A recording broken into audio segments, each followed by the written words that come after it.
नमस्कार, मैं हूं स्वाति कौशिक और आप देख रहे हैं नेशनल खबर।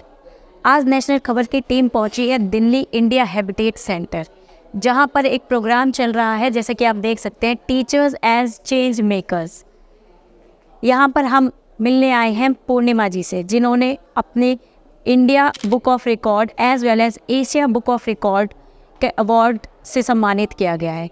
और सीधा चलते हैं उनके पास और उनसे जानते हैं कि क्या है ये अवार्ड, किस चीज़ का उन्होंने रिकॉर्ड बनाया है। आइए, India Book of Record as well as Asia Book of Record की अचीवर हमारे साथ हैं। मैम, क्या नाम है आपका? पूर्णिमा कर।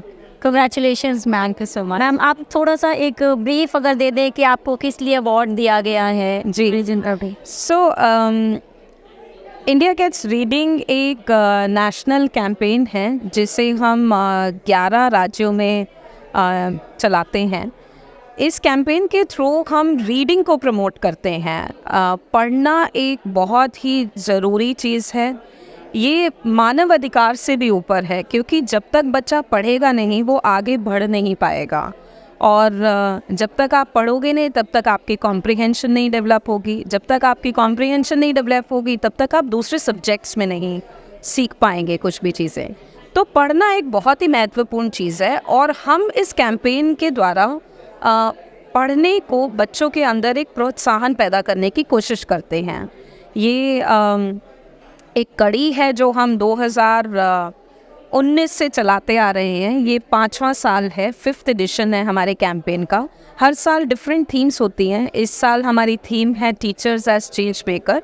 और ये बहुत ज़रूरी है टीचर्स को सेलिब्रेट करना, क्योंकि टीचर्स ही हैं जो बच्चों को प्रोत्साहन देते हैं। टीचर्स ही हैं जो क्लासरूम प्रैक्टिसेस को चेंज करते हैं और टीचर्स ही हैं जिनके ऊपर देश का भविष्य निर्भर है।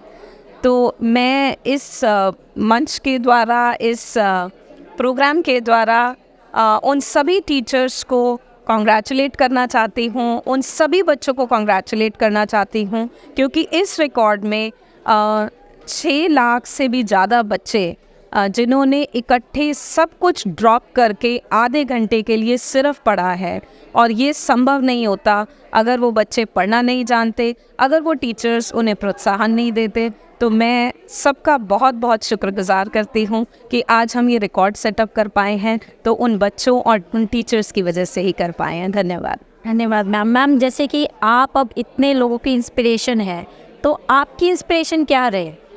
हमारी इंस्पिरेशन वो हर बच्चा है जिसके चेहरे पे हम खुशी, एक स्माइल देखते हैं, जो वो पढ़ने से आती है। जब उसके हाथ में किताब आती है और जो उसके चेहरे पे मुस्कुराहट आती है, वो इंस्पिरेशन है हमारे लिए।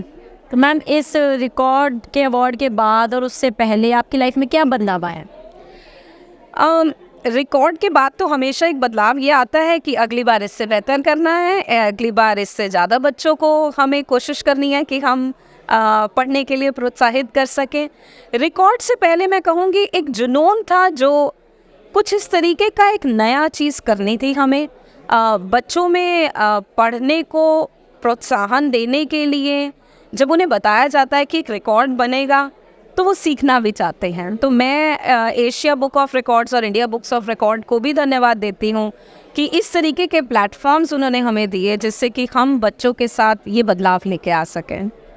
तो मैम, जैसे कि आप अब जनता के लिए मैसेज बन चुके हैं, आपके जैसे कितने टैलेंट है जिन्हें प्लेटफॉर्म का नहीं पता कि वहाँ तक कैसे पहुँचना है, तो आप उनको क्या मैसेज देना चाहेंगे? देखिए, कहीं से भी शुरुआत हो सकती है। शुरुआत कोई अकेला भी कर सकता है और शुरुआत आप किसी ऑर्गेनाइजेशन के साथ जुड़ के भी कर सकते हैं।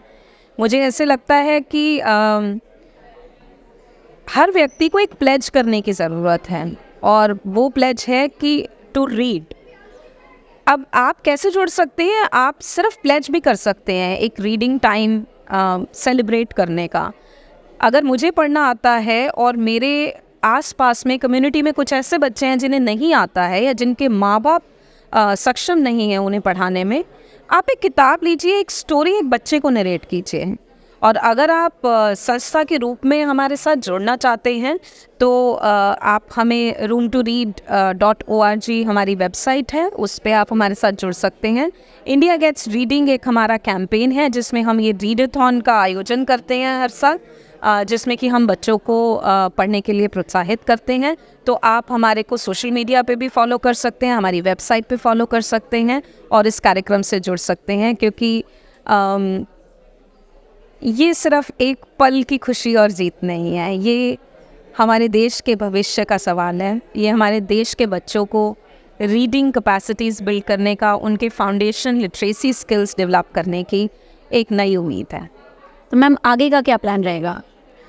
आगे के लिए हम कोशिश करेंगे कि हम ज़्यादा से ज़्यादा 11 स्टेट्स की बजाय 28 स्टेट्स में हम इस रीडेथॉन का कार्यक्रम कर सकें और ज़्यादा से ज़्यादा लोगों को हमारे साथ जोड़ सकें। तो मैं आप सबसे निवेदन करती हूँ कि ज़्यादा से ज़्यादा संख्या में हमारे साथ जुड़ें और रीडेथॉन में हिस्सा लें अगले साल। Thank you ma'am, thank you.